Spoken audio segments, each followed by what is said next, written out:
আগামী দিনের ইসলামী আন্দোলনের যে অগ্রযাত্রা শুরু হবে, আল্লাহ দ্বীন কায়েমের জন্য জামাত ইসলামকে ক্ষমতায় আনতে হবে। সম্মানিত তাওহীদি জনতা, এই পর্যায়ে আমাদের সামনে বক্তব্য রাখছেন মাহমুদুল হাসান। বিপ্লবকে চালিয়ে যাবেন ইনশাআল্লাহ। সেই উদাত্ত আহ্বান জানিয়ে আমি আমার সংক্ষিপ্ত বক্তব্য এখানে শেষ করছি। এদের আমি মনে করি সম্পদ ভারপ্রাপ্তি দেশ, কিন্তু এই দেশ থেকে দুর্নীতি, শোষণ, লুণ্ঠন এবং চুরির মাধ্যমে তলাবিহীন চুরিতে পরিণত করা হয়েছে। আজকে ব্যাংকগুলোকে লুটপাট করে ফোকা করে ফেলা হয়েছে। মেগা প্রকল্পের নামে এখান থেকে মেগা দুর্নীতি করা হয়েছে। মানুষের পকেটকে মেরে ফেলা হয়েছে। আজকে সিন্ডিকেট করে দ্রব্যমূল্য বৃদ্ধি করে মানুষের ভাতের অধিকারকে হরণ করা হয়েছে। ভোটের অধিকার হরণ করা হয়েছে। দিনের ভোট রাতে করা হয়েছে। ভোটারবিহীন নির্বাচনের মাধ্যমে প্রহসন করে জবরদস্তি করে ক্ষমতায় থাকা হয়েছে।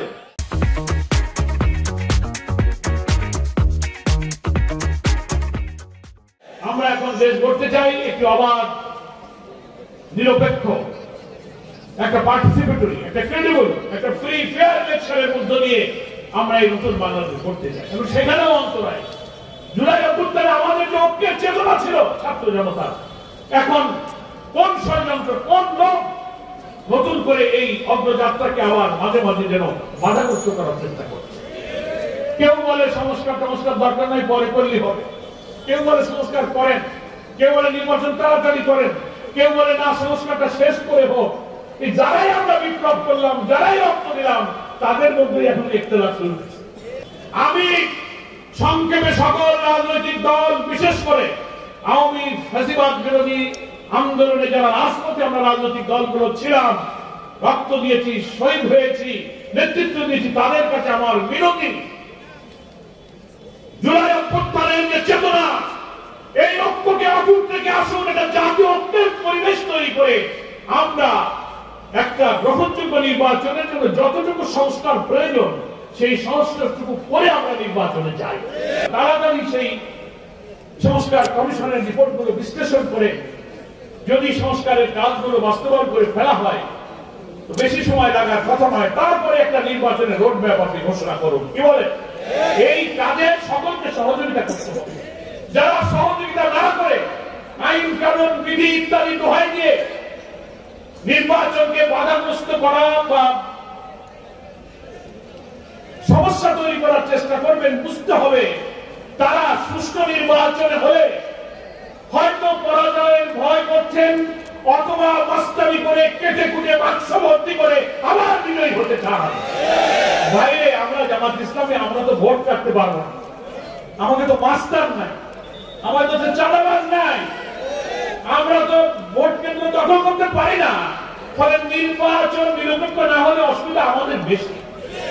এই জন্যই আমরা বলি, বাবারে তোমরা যারা কাটাকাটি করো, 100 দখল করার অভ্যাস আছে, তোমরা একটু সবর করো। জনগণ যদি তোমাদের ভালোবাসে, মানুষের কাছে যাও, মানুষের দুঃখ কষ্টের পাশে দাঁড়াও, ভোটারদের খুশি রাখো। জনগণ চাইলে তোমরা ভোট পাবা, ভোট কাটবা কেন? ফলে আসুন একটা অবাধ, প্রয়োজনীয় সংস্কার, সে একটা অবাধ নির্বাচনের পরিবেশ তৈরিতে আমরা অন্তর্বর্তীকালীন সরকারকে সাহায্য করি। রিকোয়েস্ট করব, যে দলের হোক চাঁদাবাজ মস্তান, কল কারখানা বন্ধ করে চাঁদাবাজি করে অর্থনীতির চাকাকে যারা থামিয়ে দিতে চায়, তাদেরকে গ্রেফতার করুন। কোন মস্তান দেখার প্রয়োজন নেই।